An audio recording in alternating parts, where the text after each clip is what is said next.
எல்லாருக்கும் வணக்கம். வீடியோ பார்த்துட்டு இருக்கிற நீங்கள் மற்றும் உங்கள் குடும்பத்தில் இருக்கிற அனைவரும் சந்தோஷமாக இருக்கணும்னு வேண்டிக்கிறேன். இன்றைக்கி பிரம்ம முகூர்த்த பூஜையோட 96வது நாள். வழக்கம் போல் காலையில் 3:15 மணிக்கு எழுந்திரிச்சு குளிச்சுட்டு கோலம் போட்டு நேராக சாமி ரூம் பண்ணிட்டாங்க. சாமி படம் எல்லாத்துக்கும் பூவெல்லாம் எடுத்து வச்சு அலங்காரம் பண்ணிவிட்டு விளக்கேற்றத்துக்கும் ரெடி பண்ணிவிட்டு பிரம்ம முகூர்த்த பூஜையை ஆரம்பிச்சிட்டேன். இன்றைக்கி மகாவிஷ்ணுவோட 10 அவதாரங்களில் ஒன்று மச்ச அவதாரம். அதை பற்றி சில வரிகள். படைக்கும் ஆற்றல் பெற்ற பிரம்மன் உறங்கும் காலமே உலகத்தின் பிரளயமாகும்.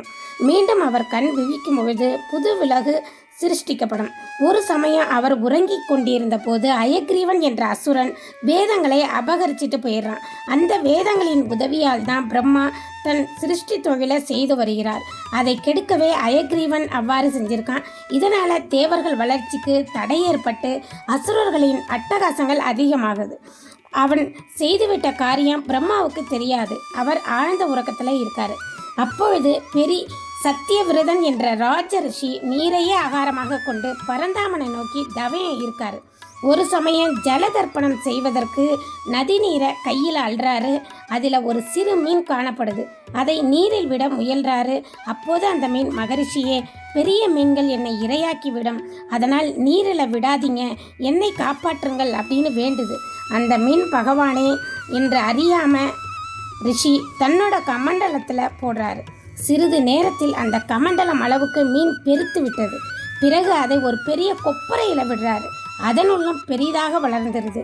பிறகு குளத்திலும் பெரிய மடுக்களிலும் விடுறாரு. அது மிக மிக பெரியதாக வளர்ந்து விடவே இறுதியில் சமுத்திரத்தில் கொண்டு போய் விடுறாரு. அப்போதும் அந்த மீன் அவரை விடவே இல்லை. மகரிஷியே, இந்த சமுத்திரத்தில் திமிங்கலம் இருக்குமே, என்னை இங்கு விடுகிறீர்களே என்று கேட்குது. அந்த ரிஷிக்கு விஷயம் புரிந்து விட்டது. அவர் அந்த மீனை வணங்கி, பரந்தாமா, நீங்கள் தான் இருக்கிறீர்கள் என்பதை அறிந்து கொண்டேன். தாங்கள் இந்த உருவம் பெற்றதற்கும் என்னை அடைந்ததற்கும் உரிய காரணம்தான் எனக்கு புரியவில்லை அப்படின்னு சொல்கிறாரு. மகரிஷியே, பிரம்மன் உறக்கத்தில் இருக்கிறாரு.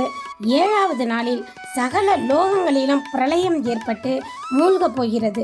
அந்த சமயம் ஒரு பெரிய ஓடம் இங்கு வரும். நீங்கள் சப்தரிஷிகளோட சகல மூலிகை வித்துக்களையும் அதில் ஏற்றிக்கொண்டு பிரளய வெள்ளத்தில் சஞ்சரிப்பீங்க. அப்போது வாயுவால் உந்தப்பட்டு ஓடம் கவிழ்ந்து விடாதவாறு பிரம்மனின் உறக்கம் முடியும் வரை உங்களை நான் காத்து வருவேன். அப்போது நீங்கள் அதன் காரணத்தையும் என் மகிமையையும் அறிவீர்கள் அப்படின்னு சொல்லிட்டு மறைஞ்சிடுறாங்க. அதன் பின் சத்தியவிரதன் மச்ச உருவில் கண்ட பரந்தாமனை எண்ணி தியானம் புரிஞ்சிட்டு இருக்காரு. 7வது நாளில் பெருத்த பிரளயம் ஏற்படுது. அப்போது ஒரு ஓடம் வந்தது. பகவான் கூறியவாறே சப்த ரிஷிகளுடன் மூலிகை விதைகளை அதில் ஏற்றிக்கொண்டு வாயுவின் செயலால ஓடம் நீரில் அலைக்கழிக்கப்படுது. அப்போது மச்சமூர்த்தி தோன்றி படகை தன் கொம்புடன் சேர்த்து ஒரு பாம்பால் இறுக கட்டி கவிழ்ந்து விடாதவாறு இழுத்து செல்றார். அப்போது பரந்தாமன் மகரிஷிக்கு மச்ச புராணத்தை உபதேசிக்கிறார். பிரம்மா வீழ்த்தெழுந்தார். பிரளயம் அடங்கியது. மச்சமூர்த்தி ஓடத்தை ஒரு கரையில் சேர்த்தார். சத்தியவிரதன் பிரம்மனை பிரார்த்திக்க அவரும் காட்சி தராரு. அடுத்து சிருஷ்டி தொழிலை செய்ய வேண்டும். அப்பொழுதுதான் வேதங்கள் காணாமல் போய்விட்டது பிரம்மாவுக்கே தெரிய வருது.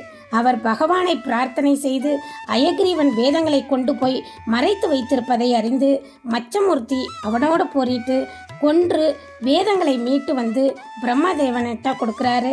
அதன் பிறகு தடங்கள் இன்றி பிரம்மா சிருஷ்டியை தொடங்குறாரு. அந்த கல்பத்தில் சத்தியவிரதன் வைவசுத்தமனு என்ற பெயரோட அரச பரிபாலனம் செய்ய தொடங்குகிறாரு. இதுதாங்க மச்சவதாரம் பற்றிய கதை. பிடிச்சிருக்கா? லைக் பண்ணுங்கள், ஷேர் பண்ணுங்கள், சப்ஸ்கிரைப் பண்ணுங்கள். இன்றையோட பிரம்மமுகூர்த்த பூஜையோட நாள் 96 நாள் வெற்றிகரமாக நல்ல முறையில் செஞ்சுருக்கேன்.